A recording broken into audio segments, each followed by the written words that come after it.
When we push past the smallest measurable scales, the continuous flowing fabric of space resolves into something else entirely, a discrete, branching mathematical structure.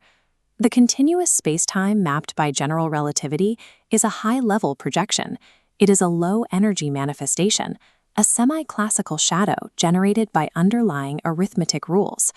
A discrete tensor network, operating beneath the Planck length, provides the computational grid that allows spatial coordinates to exist.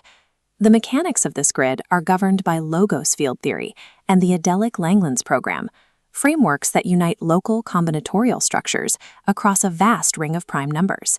The central question is how discrete symmetries of microscopic graphs scale up to dictate the continuous metric and curvature of our macroscopic universe. We are going to derive the exact equations proving that holographic complexity, the behavior of black hole horizons, and the observables in the cosmic microwave background are all generated directly by arithmetic intersection theory.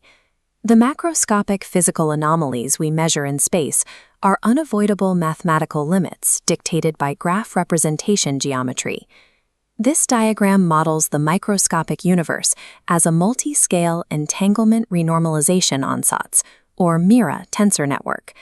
It operates as an interlocking two-dimensional grid. The vertical columns act as scale elevators. They track the real-time decompression of spatial dimensions, stepping outward from the deep infrared core to the ultraviolet boundary using prime-based p-adic valuations. The horizontal rails intersect these elevators.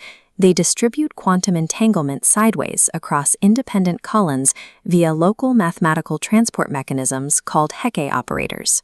Looking at a single horizontal link, the movement of data is governed by the standard Hecke relation equation, mapping the exact algebraic pathways a state can take as it branches outward. Through the Satake isomorphism, this local Hecke algebra maps directly to the roots of a characteristic formula known as the Satake polynomial. The behavior of the network leg is entirely defined by the complex roots of this polynomial, labeled alpha p and its inverse. The Ramanujan-Petersson bound requires that for an unramified vacuum state, the baseline fabric of empty space, these roots must lie exactly on the unit circle in the complex plane.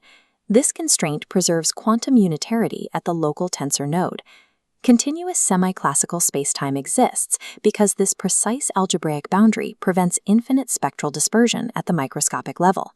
We must examine what happens to the local geometry when a specific prime number undergoes algebraic ramification. Ramification causes the Ramanujan bound to fail. The local representation locks up, and the unitary limits of the MERA node break. When this happens, the Satake roots are forced completely off the unit circle. They split outward, manifesting as a real reciprocal pair along the real axis. This non-tempered splitting creates a localized metric deficit within the Gillet-Sol-Arakelov metric. The surrounding geometry buckles under the mathematical pressure. That sharp geometric buckling is the physical manifestation of an arithmetic cosmic string. We compute the explicit energy required to absorb this violation of the Ramanujan bound using the cosmic string tension equation. The resulting physical string tension is strictly quantized. It scales directly with the logarithm of the broken prime number and the local ramification index.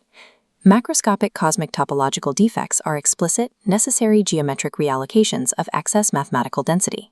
Scaling outward from a single link, we can evaluate the total information capacity of a full vertical column in the network. We must determine exactly how much quantum information a single holographic leg can process before the local spacetime tears apart. The Minkowski convexity theorem places an absolute number-theoretic limit on the tensor bond dimension. The leg can only hold a finite configuration of arithmetic sections.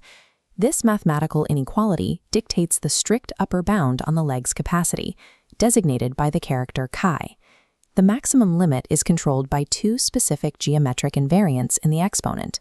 The first counterterm is the Ray-Singer analytic torsion, tracking the continuous spectral fluctuations of the space.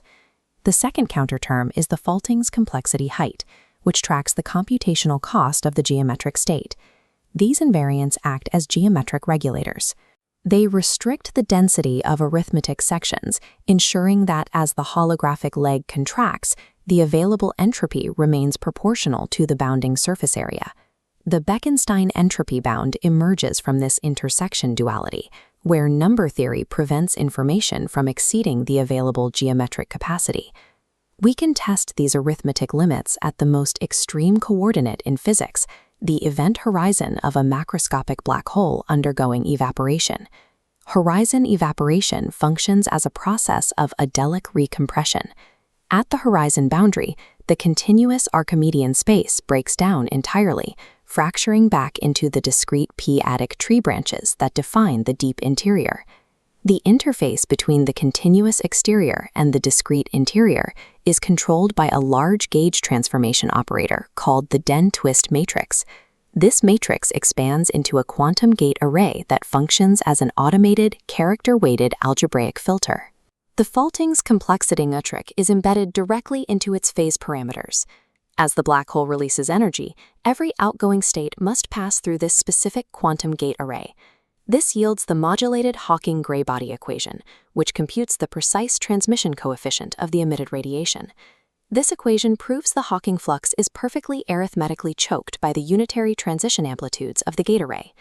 Black holes phase braid information through Den-twist gates, returning it to the continuous universe without violating quantum mechanics.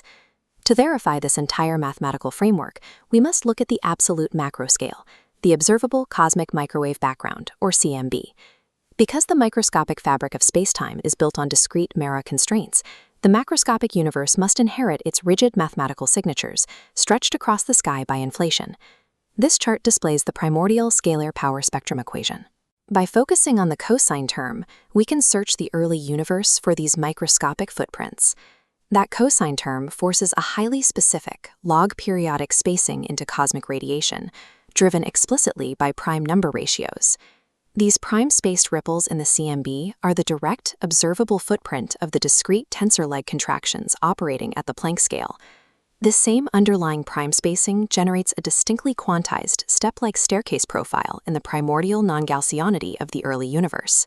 The perfectly smooth, continuous metric we rely on in general relativity is a high-level statistical average.